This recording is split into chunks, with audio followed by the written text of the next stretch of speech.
Pas facile l'hiver. Il fait froid, tout le monde est malade et t'as la flemme de bosser. Je te rassure, la déprime hivernale n'a rien d'insurmontable. Dans cette vidéo, je vais te donner mes 7 techniques qui vont te permettre de passer l'hiver avec le sourire et en restant efficace. C'est parti!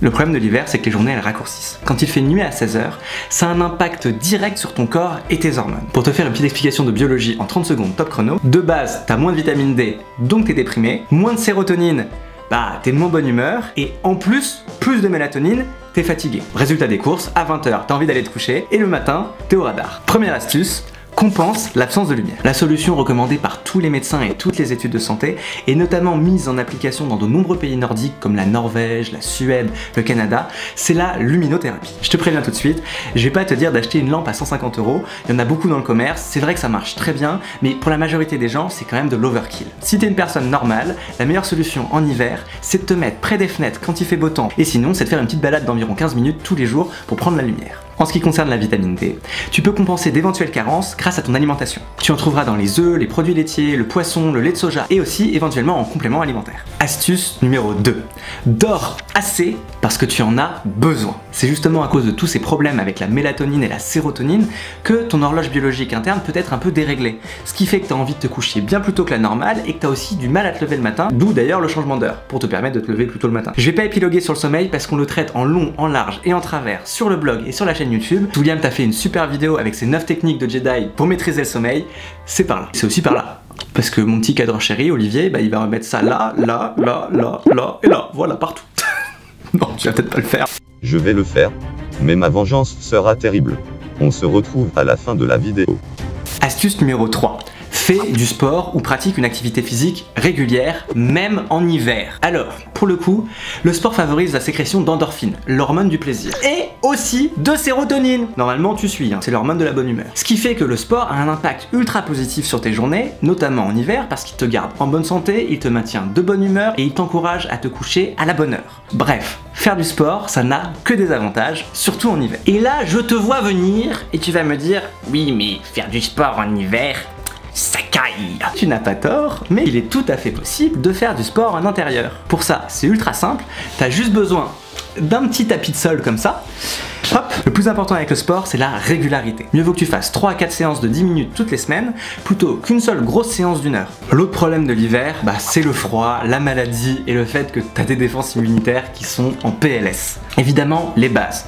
Couvre-toi. Tu peux mettre une petite écharpe. Fais aussi bien attention à éviter les courants d'air et à te couvrir les extrémités. C'est par là qu'on attrape froid, dixit ma grand-mère. Sinon l'hiver, c'est la période des grandes épidémies saisonnières, c'est très simple, tu ne te laveras jamais assez les mains. Pour rester en forme, je te conseille aussi un petit traitement de fond composé de magnésium, de vitamine C et de vitamine D. Ça marche très bien. Astuce suivante. T'as peut-être pas l'habitude de regarder ta petite série sur Netflix avec un thé ou une camomille.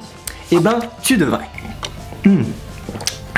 Ça fait du bien. Effectivement, de nombreuses études prouvent que boire du thé, à raison de 2 fois par jour, permet de lutter contre la déprime tout en augmentant tes défenses immunitaires. Ouais bah là c'est pas très crédible. Dernière chose assez amusante quand je me suis documenté pour cette vidéo, j'ai découvert que quand tu buvais ton thé de cette manière, en fait la chaleur inondait tes vaisseaux sanguins dans le bout de tes doigts, ce qui contribuait à t'apaiser et à te détendre, ce qui permet aussi de passer un meilleur hiver. Comme quoi, ce doux breuvage n'a que des avantages. Appelez-moi Jean de La Fontaine. Passons à des astuces plus organisationnelles. Je vais notamment te conseiller de prendre une journée sabbatique. Et là, tu dois être en train de te dire, une journée sabbatique, c'est quoi? T'inquiète, je t'explique tout. Une journée sabbatique, c'est très simple. C'est une journée où tu as prémédité de ne pas travailler à l'avance. Donc je te préviens tout de suite, te dire là maintenant, je prends une journée sabbatique juste après cette vidéo, ça ne marche pas. Ça, c'est avoir la flemme et c'est l'objet d'une autre vidéo sur cette chaîne que tu peux trouver ici. Revenons donc à nos moutons. Voici comment prévoir une journée sabbatique. Imagine-toi le truc. T'es au fond du trou. T'es vraiment fatigué, t'avances pas, t'es pas efficace, tu rames. Et ça fait plusieurs jours que ça dure. À partir de là, prévois de prendre une journée sabbatique dans une semaine. Et c'est là que la magie opère. Le fait de savoir que dans une semaine tu ne vas rien faire, va te pousser à travailler encore plus dans le présent jusqu'à la date fatidique. La journée sabbatique, elle te recharge les batteries le jour même, et ensuite elle te remotive parce que tu vas te dire « What? Mais j'ai tellement de trucs à faire, j'ai pris une journée off, ça va être compliqué quoi !» C'est un jeu d'acteur de très grande qualité, n'est-ce pas? Et donc, bref, t'as compris le tableau. Honnêtement, sur moi, ça fait des miracles. La seule chose qui est indispensable, c'est qu'il faut qu'elle soit prévue. Mais ça, normalement, je crois que t'as compris. 7e et dernière astuce. Pour que ton hiver se passe bien, il est indispensable, que tu sois au lycée, en prépa ou dans le supérieur, tu dois te faire un planning. Pourquoi? Parce qu'en fait, c'est quand travailler devient difficile que ton planning va t'éviter tout ça et agir comme une force de rappel. Comment faire un planning? C'est très simple, on t'a mis la méthode qui correspond à ta filière en description. Et sinon, pose-nous la question en commentaire, on répond à tout le monde. Conclusion. J'espère que ces petits conseils t'ont plu et qu'ils vont t'aider à bien passer l'hiver. On vient de passer les 5000 abonnés sur Insta et les 1000 sur notre chaîne YouTube. Honnêtement, on est super heureux et on est super fiers, alors si tu ne nous suis pas encore, c'est le moment de le faire. Lâche un pouce bleu, abonne-toi et on se retrouve très vite pour une prochaine vidéo. Peace!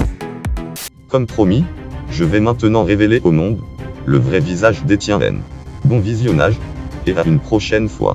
Moi je pense franchement, ça tu vois en plus, ça fait du watch time. Et si ça fait du watch time, et bah c'est bon pour la chaîne. Voilà. Allez! Putain, Etienne, tu dis de la merde. Voilà, c'est ça qu'on aime. Je fais vraiment de la merde, c'est vraiment relou. Mais oui, bravo Etienne, super, mais ouais! C'est dur l'hiver. C'est bon, on a fini quasiment la vidéo. Là c'est fini, voilà.